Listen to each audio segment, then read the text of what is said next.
الحمد لله نحمده ونستعينه ونؤمن به ونتوكل عليه ونعوذ بالله من شرور أنفسنا ومن سيئات أعمالنا من يهده الله فلا مضل له ومن يضلل فلا هادي له وأشهد أن لا إله إلا الله وحده لا شريك له وأشهد أن محمدا عبده ورسوله أرسله بالهدى ودين الحق ليظهره على الدين كله ولو كره المشركون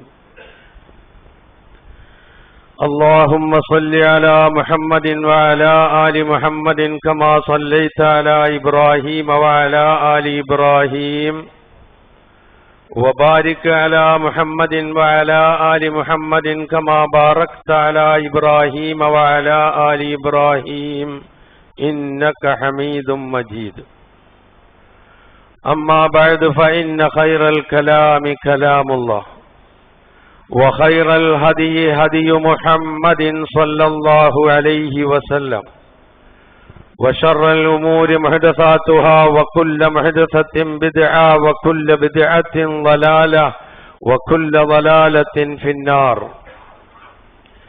يا أيها الذين آمنوا اتقوا الله حق تقاته ولا تموتن إلا وأنتم مسلمون يا أيها الناس اتقوا ربكم الذي خلقكم من نفس واحدة وخلق منها زوجها وبث منهما رجالا كثيرا ونساء واتقوا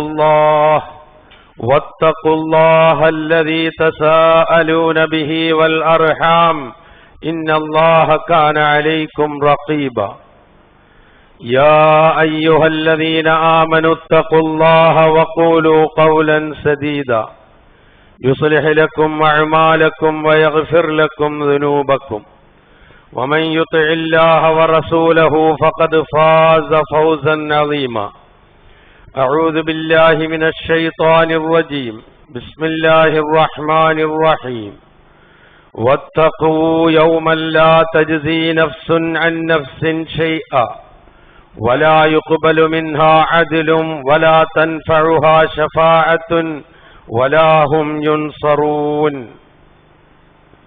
സഹോദരന്മാരെ, സഹോദരികളെ,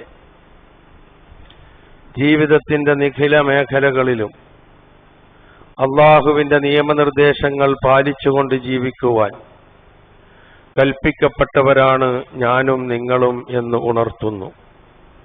നാം ഏവരെയും അല്ലാഹു സുബ്ഹാനഹു വ തആല മുത്തഖികളായി ജീവിക്കുവാനും ഈ ലോകത്തോട് വിട പറയുവാനും അനുഗ്രഹിക്കുമാറാകട്ടെ എന്ന് പ്രാർത്ഥിക്കുകയും ചെയ്യുന്നു. സൂറത്തുൽ ബഖറയിലെ 123-ാമത്തെ വചനമാണ് ഞാൻ ഓതിവെച്ചത്. അതിന്റെ സാരം, വത്തഖൂ, നിങ്ങൾ സൂക്ഷിക്കുക, യൗമൻ, ഒരു ദിവസം, ലാ തജ്സീ നഫ്സുൻ അൻ നഫ്സിൻ ഷൈഅ, ഒരാളും മറ്റൊരാൾക്കും ഒരു പ്രയോജനവും ചെയ്യാത്ത ആ ന്യായവിധി നാൾ എന്ന ദിവസത്തെ നിങ്ങൾ സൂക്ഷിക്കുക. വലാ യുഖ്ബലു മിൻഹാ അദ്ലുൻ, ആരിൽ നിന്നും ഒരു പ്രായശ്ചിത്തവും സ്വീകരിക്കപ്പെടുകയുമില്ല. വലാ തൻഫഉഹാ ശഫാഅത്തുൻ, ഒരു ശുപാർശയും ആർക്കും പ്രയോജനം ചെയ്യുകയുമില്ല. വലാഹും യുൻസറൂൻ, ആരും സഹായിക്കപ്പെടുകയുമില്ല. അങ്ങനെയുള്ള ദിവസത്തെ നിങ്ങൾ സൂക്ഷിച്ചുകൊള്ളുക എന്നാണ് ഈ വചനത്തിന്റെ സാരം. വാക്കുകളുടെ വ്യത്യാസത്തോടുകൂടി ഇതേ ആശയമുള്ള മറ്റൊരു പിടി വചനങ്ങൾ വിശുദ്ധ ഖുർആനിലുണ്ട്. ഇഹലോകവും പരലോകവും, ഈ ലോകം നശ്വരമാണ്, പരലോകം അനശ്വരമാണ് എന്ന് വിശ്വസിക്കുന്നവരാണ് നമ്മളെല്ലാവരും. ആ വിശ്വാസവുമായി ബന്ധപ്പെടുത്തി ചിന്തിക്കേണ്ട 4 കാര്യങ്ങളാണ് പ്രധാനമായും ഈ വചനത്തിലൂടെ ഓർമ്മിപ്പിക്കുന്നത് അല്ലാഹു. ഈ ലോകത്ത് പരസ്പരം സഹായിക്കുകയും സഹകരിക്കുകയും ചെയ്തുകൊണ്ടല്ലാതെ ഒരാൾക്കും ജീവിക്കാൻ കഴിയില്ല. ഏതെങ്കിലും തരത്തിലൊരു കാര്യം നേടിയെടുക്കണമെങ്കിൽ ആരുടെയെങ്കിലും ശുപാർശയില്ലാതെ നടക്കാത്ത ലോകമാണിത്. അതുപോലെ തന്നെ എന്തെങ്കിലും പ്രശ്നങ്ങളുണ്ടായാൽ ആ പ്രശ്നങ്ങളുമായി ബന്ധപ്പെട്ട് അതിനുള്ള പ്രായശ്ചിത്തം നൽകി രക്ഷപ്പെടാവുന്ന ലോകമാണിത്. അതുപോലെ പരസ്പരം എല്ലാവരും എല്ലാ തലത്തിലും ഒന്നും നോക്കാതെ സഹായിക്കുകയും ചെയ്തുകൊണ്ട് പോകുന്ന ഒരു ലോകമാണിത്. എന്നാൽ ഇത് നാലുമില്ലാത്ത ഒരു ലോകം, ഒരു ദിവസം വരാനിരിക്കുന്നു. ആ ദിവസത്തെ ജാഗ്രതയോടെ കരുതുക, സൂക്ഷിക്കുക എന്നതാണ് പ്രധാനമായും ഇതിലൂടെ ഉണർത്തുന്നത്. ഞാൻ ആ 4 കാര്യങ്ങളെയും വിശദീകരിക്കാനല്ല ഉദ്ദേശിക്കുന്നത്. അതിൽ പറഞ്ഞ ഒരു വാക്ക് ശഫാഅത്ത് എന്ന് പറയുന്ന ഒരു വാക്ക്, അതൊരല്പസമയം ഒന്ന് വിശദീകരിക്കാനാണ് ഇൻഷാ അല്ലാഹ് ആഗ്രഹിക്കുന്നത്. ശഫാഅത്ത് എന്ന പദത്തിന്റെ അർത്ഥം ഹിയ സുആലുൽ ഖൈരി ലിൽ ഗൈർ, മറ്റുള്ളവർക്ക് വേണ്ടി ആരോടെങ്കിലും നന്മയ്ക്ക് വേണ്ടി ആവശ്യപ്പെടുകയോ ചോദിക്കുകയോ ചെയ്യുക എന്നുള്ളതാണ് ശഫാഅത്ത് എന്ന വാക്കിന്റെ അർത്ഥം. നമുക്കൊക്കെ സുപരിചിതമാണ് റെക്കമെൻഡ് ചെയ്യുക, റെക്കമെൻഡേഷൻ, ശുപാർശ തുടങ്ങിയിട്ടുള്ള വാക്കുകൾ പരിചയപ്പെടുത്തേണ്ട ആവശ്യം ഇല്ല, അത്ര സുപരിചിതമാണ്. അപ്പൊ അതിവിടെ നടക്കും എന്ന് സൂചിപ്പിച്ചു ഞാൻ. അത് നടക്കാത്ത ഒരു ദിവസം, ഒരു നാൾ വരുന്നുണ്ട് എന്നുള്ള മുന്നറിയിപ്പാണ് ഈ വചനം നൽകുന്നത്. ഇവിടെ ഈ പരലോകത്തുള്ള ഈ ശഫാഅത്തിനെ സംബന്ധിച്ച് 2 തരം കാഴ്ചപ്പാടുകൾ നമ്മുടെ സമൂഹത്തിൽ പൊതുവെ കാണാം. ഒന്ന്, എന്ത് ചെയ്ത് ഇവിടെ ജീവിച്ചാലും, എന്ത് തോന്നിയാസം ചെയ്ത് ജീവിച്ചാലും, ഒരു നന്മയും ചെയ്തിട്ടില്ലെങ്കിലും, ഒരു നിർബന്ധമായ കർമ്മം അനുഷ്ഠിച്ചിട്ടില്ലെങ്കിലും ആരെങ്കിലുമൊക്കെ പരലോകത്ത് ശുപാർശ ചെയ്ത് നരകത്തിൽ നിന്ന് രക്ഷപ്പെടും, സ്വർഗം കിട്ടും എന്നുള്ള ഒരു കാഴ്ചപ്പാട്. മറ്റൊന്ന്, അങ്ങനെയുള്ള ഒരു ശുപാർശയേ പരലോകത്തില്ല എന്നുള്ള കാഴ്ചപ്പാട്. പരിശുദ്ധ ഖുർആനും പ്രവാചകന്റെ അധ്യാപനങ്ങളും നിൽക്കുന്നത് ഇതിന്റെ ഇടയിലാണ്. അതെന്താണ് എന്നുള്ളതാണ് വിശദീകരിക്കാൻ ആഗ്രഹിക്കുന്നത്. സൂചിപ്പിച്ചു, ശുപാർശ എന്ന വാക്ക് സുപരിചിതമാണെന്ന് പറഞ്ഞു.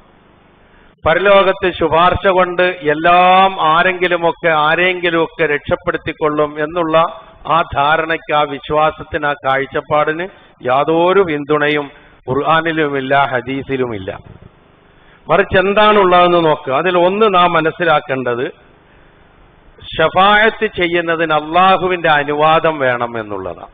ആ അനുവാദം ആർക്ക് ചെയ്യാൻ അനുവാദം കൊടുക്കും? ഒരു വ്യക്തിക്ക് ചെയ്യാൻ അനുവാദം കൊടുക്കാം, ആ വ്യക്തി ഇന്നയാൾക്ക് എന്ന അനുവാദം കൊടുക്കാം. അങ്ങനെയുള്ള ഒരു പൊതു അനുവാദം അള്ളാഹുവിന്റെ ഭാഗത്തു നിന്നില്ലാതെ ആർക്കും ശഫാഅത്ത് ചെയ്യാൻ കഴിയില്ല.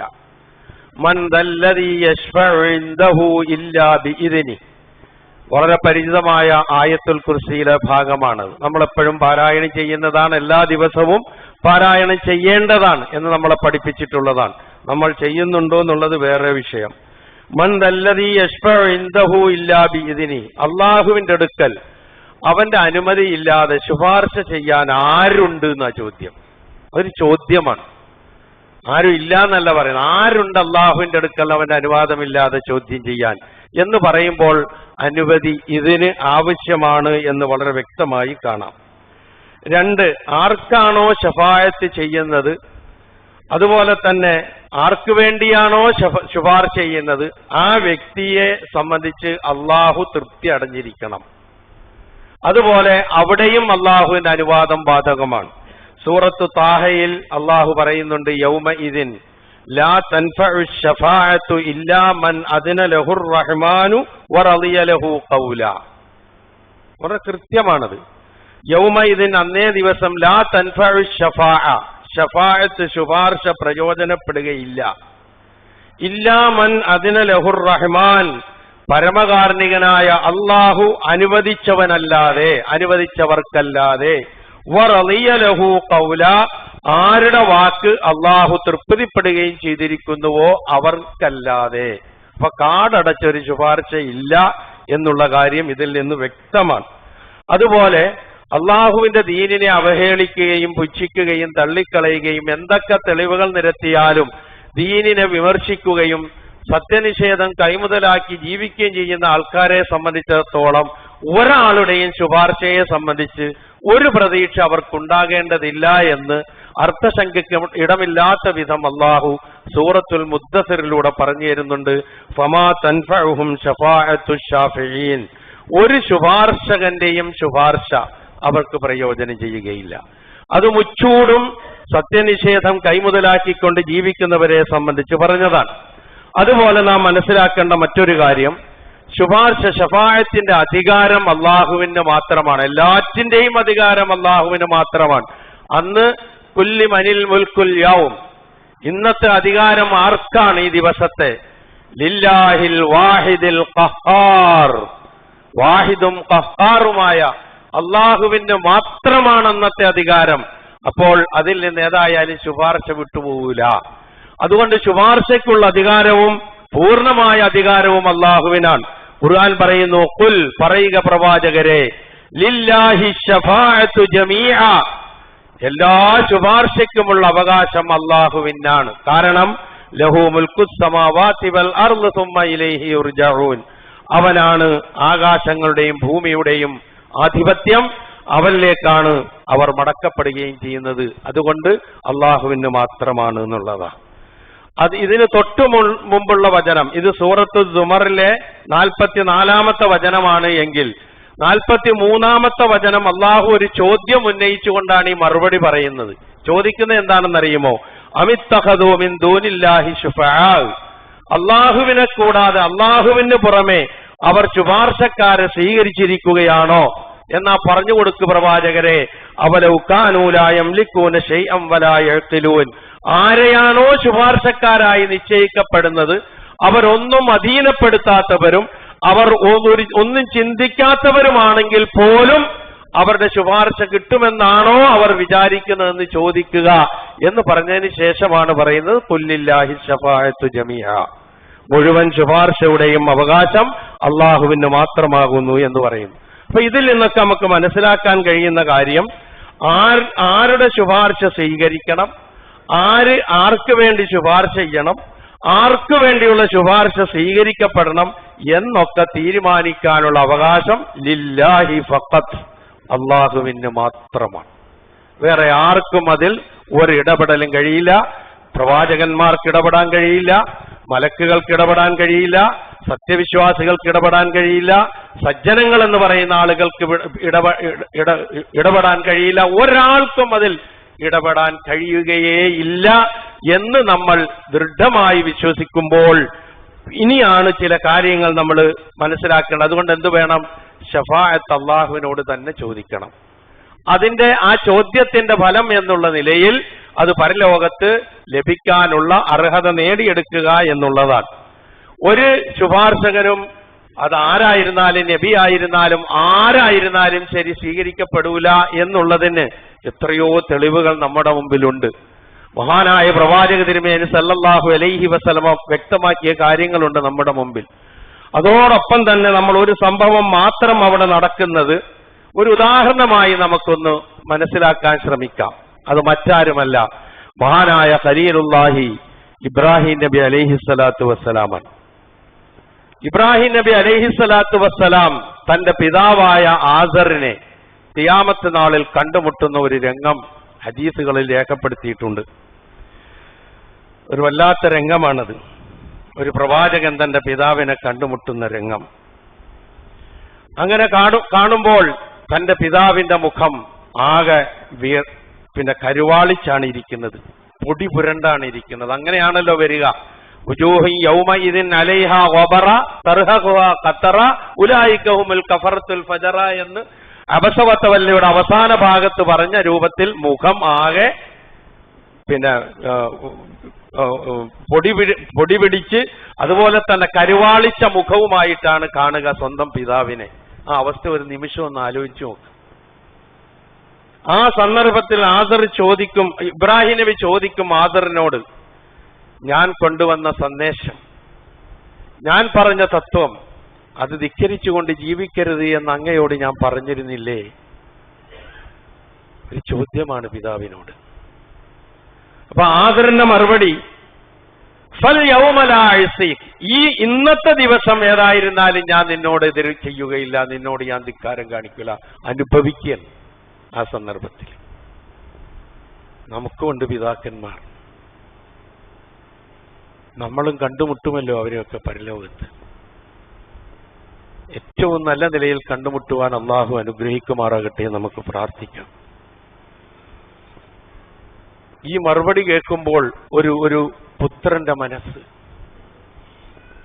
പിതൃവാത്സല്യം അവിടെയും. പക്ഷെ ഒരു രക്ഷയില്ല. എന്താ ചോദിക്കുന്നതെന്നറിയോ? അള്ളാഹുവിനെ വിളിച്ചുകൊണ്ട് പറയാണ്, അള്ളാഹുവേ, യാ റബ്ബ്, എന്റെ രക്ഷിതാവേ, ഇന്നക വഅദ്തനി അല്ലാ തുഖ്സിനി യൗമ യുബ്അസൂൻ. ഈ മനുഷ്യന്മാരെ മുഴുവനും എല്ലാറ്റിനെയും ഒരുമിച്ച് കൂട്ടപ്പെടുന്ന ദിവസം എന്നെ നീ അപമാനിക്കുകയില്ല എന്ന് എനിക്ക് നീ ഉറപ്പ് നൽകിയിട്ടില്ലേ, കരാറ് നൽകിയിട്ടില്ലേ? മഹാനായ ഇബ്രാഹിം നബി അലൈഹിസ്സലാത്തു വസ്സലാമയുടെ പ്രാർത്ഥന, വലാ തുഖ്സിനി യൗമ യുബ്അസൂൻ യൗമ ലാ യൻഫഉ മാലും വലാ ബനൂൻ ഇല്ലാ മൻ അത്തല്ലാഹ ബിഖൽബിൻ സലീം. നീ എനിക്ക് അങ്ങനെ ഒരു ഓഫർ തന്നിട്ടില്ലേ റബ്ബേ, എന്റെ വാപ്പ. എന്നിട്ട് അദ്ദേഹം തന്നെ പറയുകയാണ്, ഫഅയ്യ ഖിസിൻ അഖ്ദാ മിൻ അബി അൽ അബ്അദ്. അള്ളാഹുവിന്റെ അനുഗ്രഹത്തിൽ നിന്ന് ആട്ടിപ്പായിക്കപ്പെട്ട, അകറ്റപ്പെട്ട എന്റെ പിതാവിനേക്കാൾ വലിയ നിന്ദ്യത എനിക്കിവിടെ എന്താണ് അള്ളാഹുവേ? നീ എനിക്ക് കരാറ് നൽകിയിട്ടില്ലേ? ആ ചോദ്യത്തിന്റെ അർത്ഥം അള്ളാഹുവിന് മനസ്സിലായി പോകുമല്ലോ. അള്ളാഹു മനസ്സിലാക്കിക്കൊണ്ട് നൽകുന്ന മറുപടി, ഇന്നി ഹറംതുൽ ജന്ന അലൽ കാഫിരീൻ.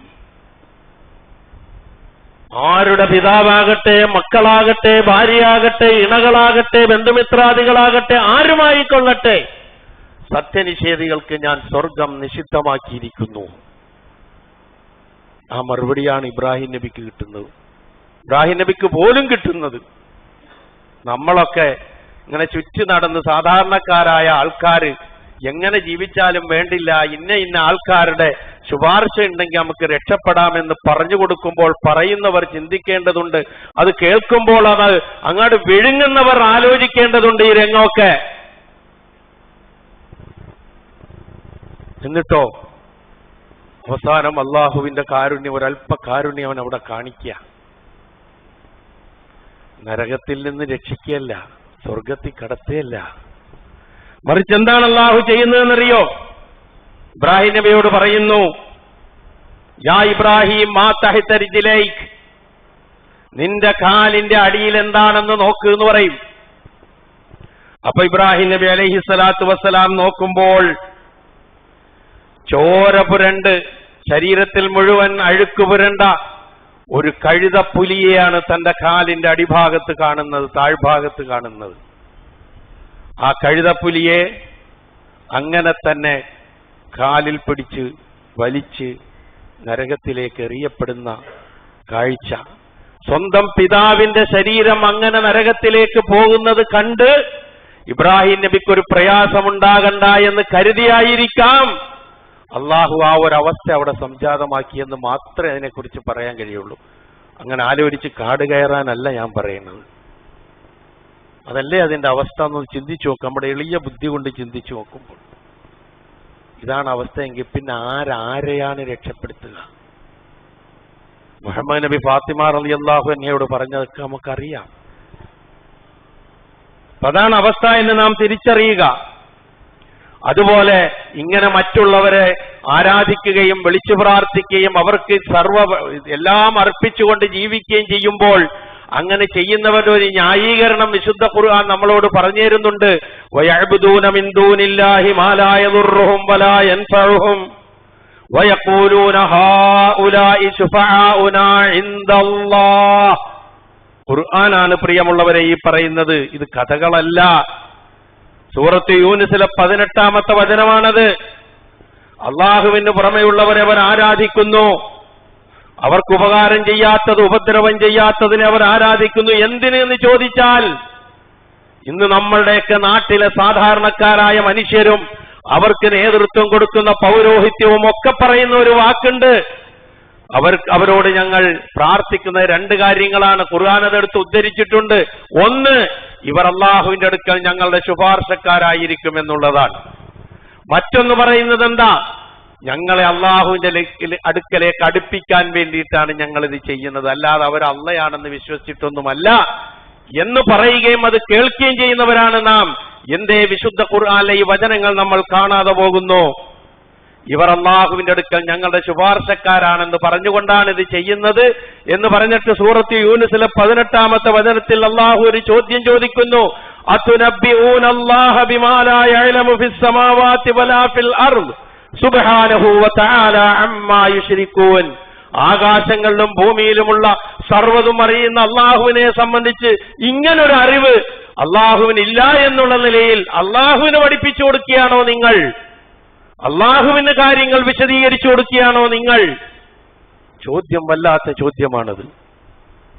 എന്നിട്ട് പറയുന്നു അവൻ എത്രയോ പരിശുദ്ധനാണ്, അവർ പങ്കു ചേർക്കുന്നതിൽ നിന്ന് അവൻ പരിശുദ്ധനാണ് എന്ന് പറഞ്ഞാണ് ആ വചനം അവസാനിപ്പിക്കുന്നത്.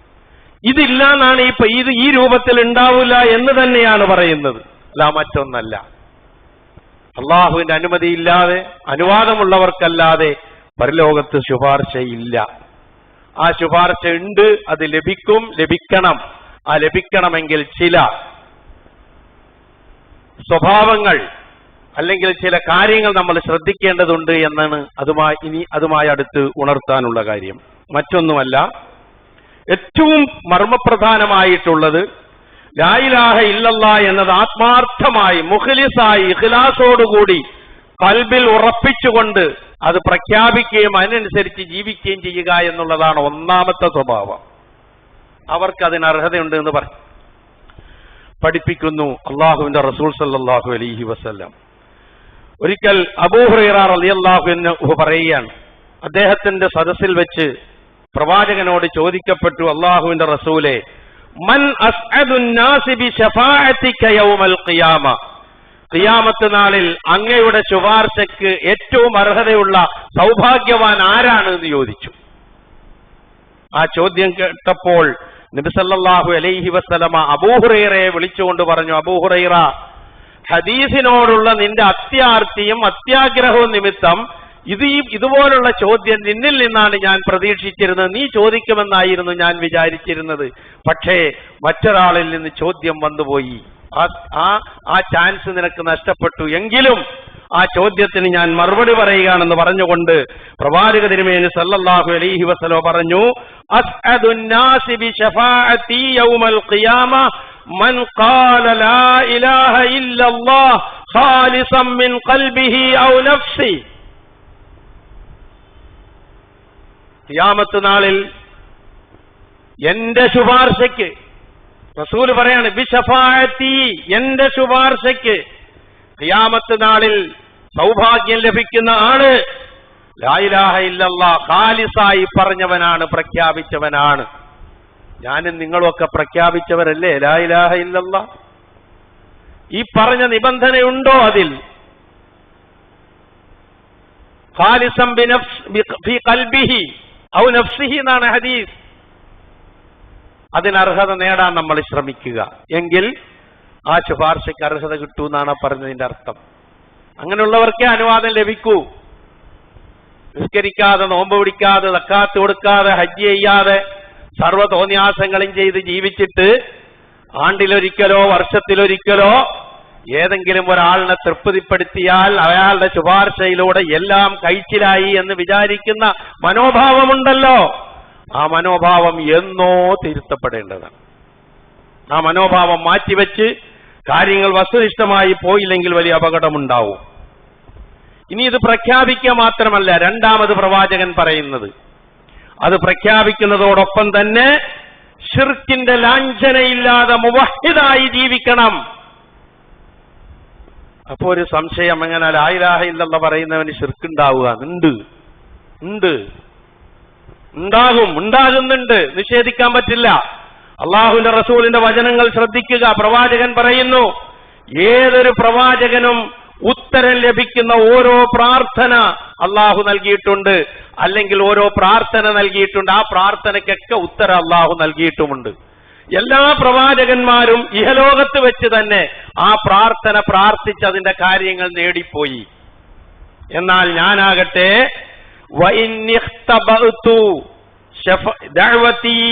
ശഫാഅത്തൻ ലി ഉമ്മത്തി യൗമൽ ഖിയാമ. ഖിയാമത്ത് നാളിൽ എന്റെ ഉമ്മത്തിന് ശുപാർശയായി എനിക്കനുവദിച്ച ദഅവത്ത് പ്രാർത്ഥന ഞാൻ മാറ്റിവെച്ചിരിക്കുകയാണ്, നീക്കിവെച്ചിരിക്കുകയാണ് എന്റെ ഉമ്മത്തിന് ശഫാഅത്തിന് വേണ്ടി. എന്റെ ഉമ്മത്ത് എന്ന് പറഞ്ഞാൽ ആരാണെന്ന് ഞാൻ പറയണോ? എന്റെ ഉമ്മത്ത് എന്ന് പറഞ്ഞാൽ ലാ ഇലാഹ ഇല്ലല്ലാഹ് വിശ്വസിച്ചവരെ ആ ഉമ്മത്തിൽ പെടൂ, ഒരു സംശയം ആർക്കും വേണ്ട. ആ ഉമ്മത്തിൽപ്പെട്ടവർക്കാണ് ആ ശുപാർശ എന്ന് പറഞ്ഞിട്ട് പ്രവാചകൻ പറയുന്നു, ഫഹിയ നായിലത്തുൻ ഇൻഷാ അല്ലാഹ്. ഇൻഷാ അല്ലാഹ് ആ ശഫാഅത്ത് ലഭിക്കും. ആർക്ക്? മൻ മാത മിൻ ഉമ്മത്തി ലാ യുശ്രികു ബില്ലാഹി ശൈഅ. കാണാതെ പഠിച്ചു വെച്ചോ ഈ അറബി വാക്ക്. ആർക്കാ ലഭിക്കുക? മൻ മാത, മരണപ്പെട്ടവർക്ക്, മിൻ ഉമ്മത്തി, എന്റെ ഉമ്മത്തിൽ നിന്ന് മരണപ്പെട്ടവർക്ക്. എന്റെ ഉമ്മത്ത് ആരാണത്? ലാ യുശ്രികു ബില്ലാഹി ശൈഅ, അല്ലാഹുവിനോട് യാതൊന്നിനെയും പങ്കു ചേർക്കാതെ എന്റെ ഉമ്മത്തിൽ നിന്ന് ജീവിച്ചു മരണപ്പെട്ടു പോയവർക്കാണ് ആ ശുപാർശ ലഭിക്കുക എന്ന് പറയുമ്പോൾ എന്റെ ഉമ്മത്തിൽ ശിർക്ക് വരുന്നു എന്നല്ലേ പറഞ്ഞതിന്റെ അർത്ഥം? ആ ശിർക്ക് സൂക്ഷിക്കണമെന്ന് പറയുമ്പോൾ ഞങ്ങളെ മുശ്രിക്കുകളാക്കണ്ട എന്ന് പറഞ്ഞ് അപഹസിച്ചിട്ട് കാര്യമില്ല. ഗുണകാംക്ഷയാണ് ഈ പറയുന്നത്, ഗുണകാംക്ഷ മാത്രം, വേറെ ഒന്നുമില്ല ഇതിന്റെ പിന്നിലെ. ശിർക്കില്ലാത്ത ജീവിതം ജീവിച്ചോ പ്രിയമുള്ളവരെ, അത് മാത്രമേ രക്ഷയുള്ളൂ, അല്ലാതെ ഒന്നിലും ഒരു രക്ഷയുമില്ല. അതാണ് രണ്ടാമത്, വിശദീകരിക്കുന്നില്ല കൂടുതൽ. മൂന്നാമത് നബി സല്ലല്ലാഹു അലൈഹി വസല്ലം പറഞ്ഞത്, ആരെയും ശപിക്കാത്തവർക്കാണ് പിന്നെ അതിന് അർഹത കിട്ടുക. അതും പ്രവാചകൻ പഠിപ്പിക്കുന്നു. അബൂദർദായിൽ നിന്നാണ് ഹദീസ് ഉദ്ധരിക്കപ്പെടുന്നത്. അബൂദർദാ റളിയല്ലാഹു അൻഹു പറയാണ്, നബി സല്ലല്ലാഹു അലൈഹി വസല്ലം പറയുന്നതായിട്ട് ഞാൻ കേട്ടു, ഇന്നൽ ലആനീന ലാ യകൂനൂന ശുഹദാഅ വലാ ശുഫആ യൗമൽ ഖിയാമ. ശപിച്ചു പറയുന്നവർ, ശാപവാക്കുകൾ ഇങ്ങനെ നിരന്തരമായി ഉരുവിട്ടുകൊണ്ടിരിക്കുന്നവർ, അവർ ഒരിക്കലും ഖിയാമത്ത് നാളിൽ ശുപാർശകരാകുകയുമില്ല, സാക്ഷികളാകാനുള്ള യോഗ്യതയും ഉണ്ടാവില്ല എന്ന് നബി സല്ലല്ലാഹു അലൈഹി വസല്ലം പറയുന്നു. സൂക്ഷിക്കുക ആ സ്വഭാവം. നാലാമത് പറയുന്നത്, വിശുദ്ധ ഖുർആനും ഓതിക്കൊണ്ട് ജീവിക്കുന്നവരും നോമ്പ് പിടിക്കുന്നവർക്കുമാണ് ആ ശുപാർശ. അത് രണ്ടും കൂടി സമന്വയിച്ചു വരുന്ന നാളുകൾ നമ്മുടെ പഠിക്കൽ വന്ന് നിൽപ്പുണ്ട് പരിശുദ്ധ റമളാൻ. ഖുർആൻ ഓതുന്നതിന് അതിൻ്റെതായ ശ്രേഷ്ഠത, നോമ്പ് പിടിക്കുന്നതിന് അതിൻ്റെതായ ശ്രേഷ്ഠത. ഇത് രണ്ടും കൂടി അള്ളാഹുവിന്റെ അടുക്കൽ നമുക്ക് വേണ്ടി ശുപാർശ ചെയ്യും എന്ന് അള്ളാഹുവിന്റെ റസൂൽ സല്ലല്ലാഹു അലൈഹി വസല്ലം പറയുകയും ആ ശുപാർശ സ്വീകരിക്കപ്പെടും എന്ന് പറയുകയും ചെയ്യുന്നു. അപ്പൊ ഖുർആനുമായിട്ടുള്ള ബന്ധം, വരാൻ പോകുന്ന റമദാൻ മാസവുമായി ബന്ധപ്പെട്ട് നമ്മൾ ചെയ്യേണ്ട കാര്യങ്ങൾ അത്ര അതിനെക്കുറിച്ച് ഇപ്പൊ ഞാൻ പറയുന്നുള്ളൂ. ബാക്കി ഇനി ഇൻഷാ അള്ളാഹു തൗഫീഖ് നൽകുമെങ്കിൽ റമദാൻ അടുത്ത് വരുമ്പോൾ നമുക്ക് ഒരുപാട് പറയാനുള്ളതാണ്. അഞ്ചാമത് നബി സല്ലല്ലാഹു അലൈഹി വസല്ലം പറഞ്ഞത്, ബാങ്ക് വിളിക്കുമ്പോൾ അത് കേട്ട് അതിന് മറുപടി നൽകി, ചുരുക്കുകയാണ് ഞാൻ ആ വാക്കുകൾ, അതിന് മറുപടി നൽകി അവസാനം നബി സല്ലല്ലാഹു അലൈഹി വസല്ലമയുടെ മേൽ സ്വലാത്ത് ചൊല്ലി ഒരു ദുആ ഉണ്ടല്ലോ, അല്ലാഹുമ്മ റബ്ബ ഹാദിഹി ദഅവത്തി താമ്മ എന്ന് തുടങ്ങുന്ന ആ ദുആ, ആ പ്രാർത്ഥനയിൽ ആത്തി മുഹമ്മദനിൽ വസീല, മുഹമ്മദിന് വസീലത്ത് എന്ന പദവി നൽകണേ നമ്മൾ പ്രാർത്ഥിക്കുന്നു. ആ പ്രാർത്ഥന ചെയ്യുന്നവർക്ക് നബി സല്ലല്ലാഹു അലൈഹി വസല്ലം പറയുകയാണ്, എനിക്ക് വേണ്ടി അങ്ങനെ വസീല നിങ്ങൾ ചോദിക്കണം. ബാങ്ക് കൊടുത്ത് എന്റെ മേൽ സലാത്ത് ചൊല്ലി കഴിഞ്ഞതിന് ശേഷം അത് കേട്ട് അതിന് മറുപടി പറഞ്ഞ് അല്ലാഹു അക്ബർ മുഅദ്ദിൻ പറയുമ്പോൾ നമ്മൾ അത് പറയുന്നു, ഹയ്യ അല സലാ പറയുമ്പോൾ ലാ ഹൗല വലാ ഖുവത ഇല്ലാ ബില്ലാ എന്ന് പറയുന്നു. ആ നിലയിൽ അത് അവസാനിപ്പിച്ച് പ്രവാചകന്റെ മേൽ സലാത്ത് ചൊല്ലിയിട്ട് ആ ദുആയിലെ വസീലത്ത് പ്രവാചകന് വേണ്ടി ചോദിക്കുമ്പോൾ പ്രവാചകൻ പറയുകയാണ്, അള്ളാഹുവിന്റെ ദാസന്മാരിൽ നിന്ന് ഒരൊറ്റ ദാസന് മാത്രമാണ് സ്വർഗത്തിലെ ആ പദവിക്ക് അർഹതയുള്ളത്. ആ പദവി എനിക്ക് കിട്ടണമെന്ന് ഞാൻ ആഗ്രഹിക്കുന്നു. അതുകൊണ്ട് നിങ്ങൾ എനിക്ക് വേണ്ടി അള്ളാഹുവിനോട് അത് ചോദിക്കണം. അങ്ങനെ ചോദിച്ചാൽ ഫമൻ സഅലലിയൽ വസീല, ആ വസീലത്ത് എനിക്ക് വേണ്ടി ചോദിച്ചാൽ ഹല്ലത്ത് ലഹു ശഫാഅ, അവന് ശുപാർശ കിട്ടും. ഒരുപാട് കാര്യങ്ങളുണ്ട്, അത് 5 കാര്യങ്ങൾ സെലക്ട് ചെയ്ത് പറഞ്ഞു എന്ന് മാത്രം. നമ്മുടെ ജീവിതം അതിലൊന്ന് ലാ ഇലാഹ ഇല്ലല്ലാഹ്, ഒരു വിട്ടുവീഴ്ചയില്ല പ്രിയമുള്ളവരെ. ഉറപ്പിച്ചു നിന്നു അതിൽ ഉറപ്പിച്ചു കഴിഞ്ഞാൽ പിന്നെ മറ്റൊരിടത്തേക്കും പോകുന്നില്ല എന്ന് ഉറപ്പുവരുത്തുക. അല്ലെങ്കിൽ അള്ളാഹു അല്ലാത്തവരെ വിളിച്ചു പ്രാർത്ഥിക്കുക, അവരിൽ അഭയം തേടുക, അവർക്ക് നേർച്ച വഴിപാടുകൾ നടത്തുക, അവരിൽ അർപ്പിക്കുക, എല്ലാം ആ രൂപത്തിലായി മാറുന്നതോടുകൂടി അള്ളാഹുവിൽ നിന്നുള്ള പിടിവിടും. ആ പിടിവിട്ട് കഴിഞ്ഞാൽ നമ്മളുടെ തൗഹീദിൽ ലാ ഇലാഹ ഇല്ലല്ലാഹുള്ള വിശ്വാസത്തിൽ കറപുരളും. ആ കറപുരണ്ട ലാ ഇലാഹ ഇല്ലല്ലാഹുമായി ജീവിച്ചാൽ ഈ പറഞ്ഞതിന് ഒന്നിനും നമുക്ക് അർഹതയുണ്ടാവില്ല. അപ്പൊ അതുകൊണ്ട് അത് അടിത്തറയാക്കി ബാക്കി പറഞ്ഞ സ്വഭാവങ്ങളൊക്കെ ശ്രദ്ധിച്ച് പരലോകത്ത് പ്രവാചകന്റെ ശുപാർശ നേടാൻ അള്ളാഹു തൗഫീക്ക് നൽകുന്നവരുടെ കൂട്ടത്തിൽ ഉൾപ്പെടാൻ ശ്രമിക്കുക. മലിക്കുൽ ജബ്ബാറായ അള്ളാഹു അതിന് എനിക്കും നിങ്ങൾക്കും തൗഫീക്ക് നൽകുമാറാകട്ടെ.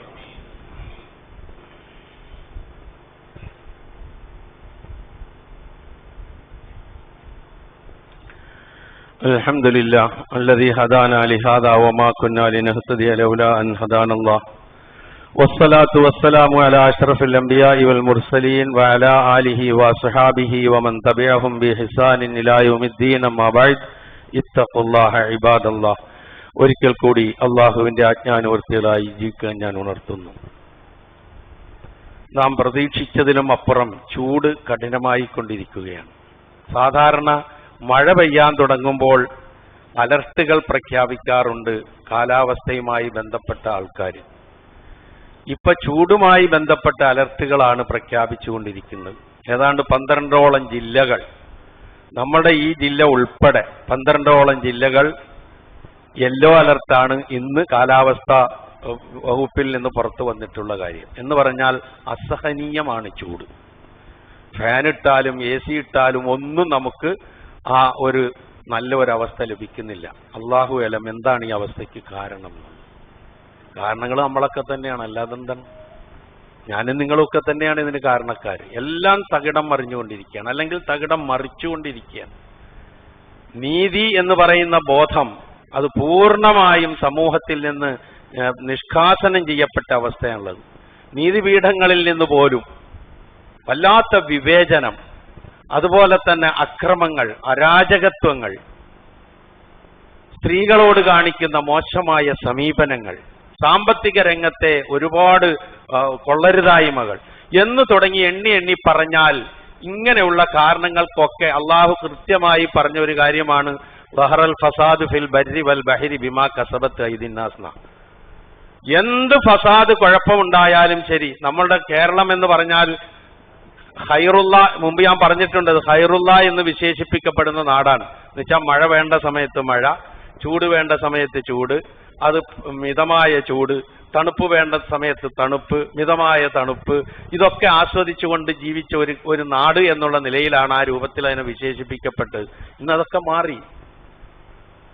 37 ഡിഗ്രി 40 ഡിഗ്രി ചൂട് എന്ന് പറഞ്ഞാൽ ഏതാണ്ട് ഗൾഫ് രാജ്യങ്ങളുടെ ചൂടിലേക്ക് ഇങ്ങനെ അടുക്കുകയാണ്. സാധാരണയായി നമ്മളൊക്കെ ചൂട് കൂടുമ്പോൾ വയനാട് പോയാൽ ഇത്തിരി തണുപ്പ് കിട്ടുമെന്ന് വിചാരിക്കും. ഞാൻ കഴിഞ്ഞ 2-3 ദിവസം വയനാട് ഉണ്ടായിരുന്നു, ഒരു രക്ഷയില്ല. മുമ്പൊക്കെ വയനാട് സന്ദർശിക്കുമ്പോൾ ഫാനിന്റെ സ്വിച്ച് എവിടെയാന്ന് നോക്കുക പോലും ഉണ്ടായിട്ടില്ല. ഇപ്പൊ ഫാൻ ഇടാതെ രാത്രി കിടന്നുറങ്ങാൻ പറ്റില്ല, അത്ര ചൂടുണ്ട് ആ പ്രദേശങ്ങളിലൊക്കെ. അവരും അന്തം വിട്ട് പറയാണ് ഇങ്ങനെയുള്ള കാര്യങ്ങൾ. ഇത് ഒരു തിരിച്ചറിവിന്റെ സമയമാണ്, ആലോചനയുടെ സമയമാണ്. ഭരിക്കുന്നവരും ഭരണീയരുമായിട്ടുള്ള ആളുകൾ അവരുടെ ചെയ്തികളെക്കുറിച്ച് ചിന്തിക്കേണ്ട സന്ദർഭമാണിത്. ഞാൻ സൂചിപ്പിച്ചു, മനുഷ്യ സമൂഹത്തിൽ സമതുലിതാവസ്ഥ എല്ലാ രംഗത്തും നിലനിർത്തിക്കൊണ്ട് പോയിട്ടില്ല എങ്കിൽ തകിടം മറിയും. അതിലൊന്നാണ് അനീതി, അതുപോലെ തന്നെ വിവേചനം എന്ന് പറയുന്നത്. അപ്പൊ നമ്മുടെ നീതിപീഠങ്ങളിൽ നിന്നൊക്കെ നീതി നമ്മൾ സാധാരണയായി പ്രതീക്ഷിക്കുകയും അതിൽ അർപ്പിച്ച് എന്തെങ്കിലും കിട്ടുമെന്നൊക്കെ വിചാരിച്ച് നമ്മൾ പോവുകയും ചെയ്യുമ്പോൾ കിട്ടുന്ന മറ്റൊരു തരത്തിലാണ്. കാരണം ഏതെങ്കിലും ഭരണകൂടം ആരാണോ ആ ഭരണകൂടത്തിന് അനുകൂലമായ ഒരു വിധി കൊടുത്തു കഴിഞ്ഞാൽ കിട്ടുന്ന സ്ഥാനമാനങ്ങളും പദവികളും വേറെയാ. ബാബരി മസ്ജിദിന്റെ വിധി ഉണ്ടായി. ആ സന്ദർഭത്തിൽ ആ വിധിച്ചവർക്ക് പിന്നെ കിട്ടിയ പദവികൾ നമ്മൾ കണ്ടു, വായിച്ചു. അത് ഏറ്റെടുക്കുന്നവർക്കും ഒരു നാണമില്ല, കൊടുക്കുന്നവർക്കും നാണമില്ല. പിന്നെന്ത് പറയാനാ? ഇപ്പൊ ഇതാ ഗ്യാൻവാപ്പി മസ്ജിദ് പൂജയ്ക്ക് വേണ്ടി തുറന്നു കൊടുത്ത ആ ജഡ്ജിക്ക് ഓംബുഡ്സ്മാൻ പദവി കൊടുത്ത് പിന്നെ ആദരിച്ചിരിക്കുകയാണ്.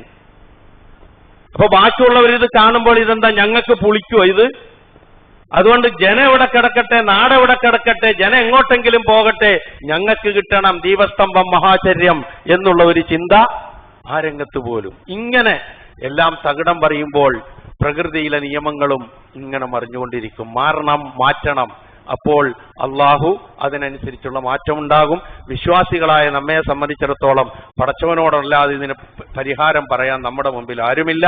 ആ അള്ളാഹുവിന്റെ നേരെ ഉയരുന്ന കൈകൾ നമ്മൾ ആത്മാർത്ഥമായി പ്രാർത്ഥിക്കുക. ചൂട് കഠിനമായി ഉണ്ടാകാവുന്ന എല്ലാ വിപത്തുകളിൽ നിന്നും പ്രയാസങ്ങളിൽ നിന്നും പ്രകൃതിയിലും ഈ നാട്ടിലും നമ്മിലും ഒക്കെ ഉണ്ടാകാവുന്ന, നമ്മുടെ കുടുംബങ്ങളിലും ഒക്കെ ഉണ്ടാകാവുന്ന എല്ലാ ബുദ്ധിമുട്ടുകളിൽ നിന്നും അള്ളാഹു കാത്തുരക്ഷിക്കാൻ വേണ്ടി പ്രാർത്ഥിക്കുക. അള്ളാഹു അതിൽ നിന്നൊക്കെ കാത്തുരക്ഷിക്കുകയും നമുക്ക് സുഖകരമായ നല്ല കാലാവസ്ഥ നൽകി അള്ളാഹു അനുഗ്രഹിക്കുകയും ചെയ്യുമാറാകട്ടെ. നമ്മളുടെയൊക്കെ കൈകളിൽ നിന്ന് വന്നുപോയ തെറ്റുകൾ നിമിത്തം പിടിച്ച് ശിക്ഷിക്കുന്നതിൽ നിന്ന് അള്ളാഹു നാം ഏവരെയും കാത്തുരക്ഷിക്കുമാറാകട്ടെ. അവന്റെ കാരുണ്യം നമ്മുടെ മേൽ, ഏത് തെറ്റ് ചെയ്യുന്നവനോടും കാരുണ്യം കാണിക്കുന്ന അള്ളാഹു നമ്മളോട് കാരുണ്യം കാണിക്കുമാറാകട്ടെ. അറിഞ്ഞോ അറിയാതെയോ നമ്മിൽ നിന്ന് വന്നുപോയ എല്ലാ തെറ്റുകുറ്റങ്ങളും അള്ളാഹു നമുക്ക് പുറത്തു മാപ്പാക്കി തരുമാറാകട്ടെ. നമ്മിൽ നിന്ന് മരണപ്പെട്ടു പോയവരുടെ പാപങ്ങൾ അള്ളാഹു പുറത്തു കൊടുക്കുമാറാകട്ടെ. അവരെയും നമ്മളെയും അള്ളാഹു ജന്നാത്തുൽ ഫിർദൗസിൽ ഒരുമിച്ച് കൂട്ടുമാറാകട്ടെ. നമ്മളുടെയൊക്കെ സുപരിചിതനായിരുന്ന ഉമ്മർ സാഹിബ്, നമുക്കറിയാം RTO ആയി സേവനമനുഷ്ഠിച്ചിരുന്ന ഉമ്മർ സാഹിബ്, അദ്ദേഹം നമ്മുടെ പള്ളിക്ക് ഒരുപാട് സഹായങ്ങൾ ചെയ്ത വ്യക്തിയാണ്. നമ്മുടെ ഈ ടോയ്ലറ്റ് ഇപ്പം നാം ഉപയോഗിച്ചുകൊണ്ടിരിക്കുന്ന ആ രൂപത്തിൽ നമുക്ക് പണിത് പൂർത്തിയാക്കി മുഴുവൻ ചെലവും വഹിച്ചു തന്നത് അദ്ദേഹമാണ്. അങ്ങനെ നമ്മളൊക്കെ ആയിട്ട് അടുത്ത് ബന്ധമുള്ള, ഒരുപാട് സ്നേഹം വെച്ചു പുലർത്തുന്ന ഒരു വ്യക്തിയായിരുന്നു. അള്ളാഹു സുബ്ഹാനഹു വ തആല അദ്ദേഹത്തിന് മഗ്ഫിറത്തും മർഹമത്തും നൽകുമാറാകട്ടെ. അദ്ദേഹത്തിന്റെ ഹസനാത്തുകൾ അള്ളാഹു സ്വീകരിക്കുമാറാകട്ടെ. സയ്യിആത്തുകൾ അള്ളാഹു വിട്ടുപുറത്തു മാപ്പാക്കി കൊടുക്കുമാറാകട്ടെ. അതുപോലെ കഴിഞ്ഞ ആഴ്ചയ്ക്കും ഈ ആഴ്ചയ്ക്കും ഇടയിൽ നാം അറിയുന്ന, നമ്മളെ അറിയുന്ന പലരും നമ്മിൽ നിന്ന് വേർപിരിഞ്ഞു പോയിട്ടുണ്ട്. അല്ലാഹു സുബ്ഹാനഹു വ തആല അവർക്കൊക്കെ മഗ്ഫിറത്തും റഹ്മത്തും നൽകുമാറാകട്ടെ. അതുപോലെ രോഗങ്ങൾ കൊണ്ട് വിഷമിക്കുന്നവർ, ഒരുപാട് പ്രയാസം അനുഭവിച്ച് ആശുപത്രി കിടക്കുകളിൽ കഴിച്ചുകൂട്ടുന്നവർ, ശയ്യാവലംബികളായി വീടുകളിൽ കഴിച്ചുകൂട്ടുന്നവർ, ഇവർക്കൊക്കെ അല്ലാഹു സുബ്ഹാനഹു വ തആല പൂർണ്ണ ശിഫയും സിഹത്തും ആഫിയത്തും നൽകി അനുഗ്രഹിക്കുമാറാകട്ടെ. തീഷ്ണമായ പരീക്ഷണങ്ങളിൽ നിന്ന് എല്ലാവരെയും അല്ലാഹു കാത്തുരക്ഷിക്കുമാറാകട്ടെ. സർവോപരി ഇസ്ലാമിനും മുസ്ലിം ഉമ്മത്തിനും അല്ലാഹു ഇസ്സത്തിനെ പ്രദാനം ചെയ്യുമാറാകട്ടെ. اللهم اغفر للمؤمنين والمؤمنات والمسلمين والمسلمات الأحياء منهم والأموات إنك مجيب الدعوات ويا قاضي الحاجات. اللهم أعز الإسلام والمسلمين وأذل الشرك والمشركين. اللهم أعز الإسلام والمسلمين وأذل الشرك والمشركين. اللهم أعز الإسلام والمسلمين وأذل الشرك والمشركين. اللهم انصر إخواننا المسلمين في فلسطين يا أرحم الراحمين، المجاهدين في فلسطين يا رب العالمين. اللهم انصرهم، اللهم انصرهم يا ناصر الملهوفين. اللهم أجرنا من النار، اللهم أجرنا من النار، اللهم أجرنا من النار. ربنا اغفر لنا ولإخواننا الذين سبقونا بالإيمان ولا تجعل في قلوبنا غلا للذين آمنوا ربنا إنك رؤوف رحيم. ربنا آتنا في الدنيا حسنة وفي الآخرة حسنة وقنا عذاب النار.